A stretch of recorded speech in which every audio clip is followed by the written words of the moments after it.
આપે સાંભળ્યું જ હશે કે ગાયને રોટલી ખવડાવવી ખૂબ જ પુણ્યનું કામ માનવામાં આવે છે, પણ આપને કદાચ એ ખબર નહીં હોય કે ગાયને રોટલી ખવડાવવાથી આપનું ભાગ્ય જ બદલાઈ શકે છે। કઈ રીતે? જાણો આ મહત્વની વાત કે ગાયની રોટલી ખવડાવવાથી આપને કયા કયા લાભ થઈ શકે છે, જે બાદ આપ પણ ગાયની રોટલી ખવડાવવાનું શરૂ કરી દેશો।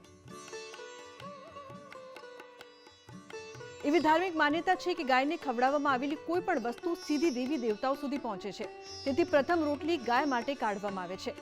માનવામાં આવે છે કે ગાયને નિયમિત રીતે જો રોટલી ખવડાવવામાં આવે તો જીવનમાંથી તમામ અવરોધો અને પરેશાનીઓ દૂર થઈ જાય છે।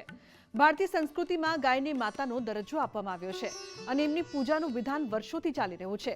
ગાયને 33 કોટી દેવી દેવતાઓમાં માનવામાં આવે છે, માટે જ ગાયની સેવા કરવી અને એમને ભોજન કરાવવું એ અત્યંત પુણ્યનું કામ છે।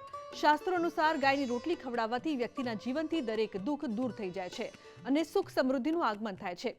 એવું માનવામાં આવે છે કે ગાયને નિયમિત રીતે રોટલી ખવડાવવાથી વ્યક્તિના જીવનમાંથી અવરોધો અને પરેશાની હંમેશા માટે દૂર થાય છે। આ એક પ્રકારનો સરળ ઉપાય છે જે વ્યક્તિને નકારાત્મક ઉર્જાથી બચાવે છે। જ્યોતિષશાસ્ત્ર અનુસાર ગાયની રોટલી ખવડાવવાથી કુંડળીના ગ્રહ દોષ દૂર થાય છે।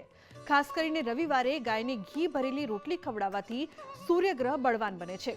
ગાયને રોટલી ખવડાવવાથી ઘરમાં ધન વધે છે અને આર્થિક સ્થિતિ મજબૂત બને છે। દેવી લક્ષ્મીની કૃપા પણ પ્રાપ્ત થાય છે અને ઘરમાં ક્યારે પણ અન્નની કમી નથી આવતી। કુંડળીમાં બુધ ગ્રહ નબળો હોય અથવા અન્ય કોઈ કારણથી તેની ખરાબ અસરનો તમે સામનો કરી રહ્યા હો તો બુધવારે ગાયને લીલો ચારો ખવડાવવાની સલાહ આપવામાં આવે છે, જે ખૂબ જ શુભ માનવામાં આવે છે।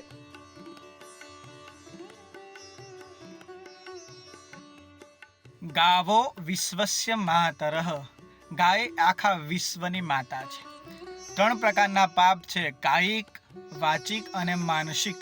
આ પાપોમાંથી જો આપણને મુક્તિ અપાવે એ છે ગૌ માતા।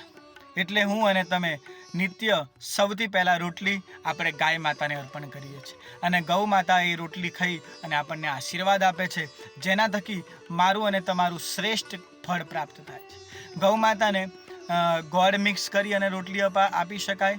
આગળ વાત કરવામાં આવે તો ગાયને ઘાસચારો પણ અર્પણ કરી શકાય। આગળ વાત કરવામાં આવે તો ગૌ માતાને જ્યારે આપણે રોટલી અર્પણ કરીએ છીએ ત્યારે હાથથી અર્પણ કરીએ તો એવું કહેવાય છે કે ગાયની જો જીભ આપણા હાથના રેખા ઉપર સ્પર્શ કરે તો પણ આપણા જીવનમાં ભાગ્યનો ઉદય થાય છે।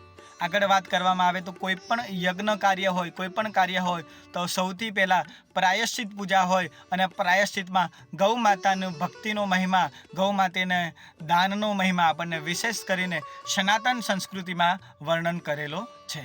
તો આજના મારા આ અહેવાલમાં બસ આટલું। ફરી મળીશું એક નવી અને મહત્વપૂર્ણ જાણકારીની સાથે, પરંતુ આ વિડીયોને આપ ખાસ લાઈક કરજો અને વધુમાં વધુ શેર કરજો।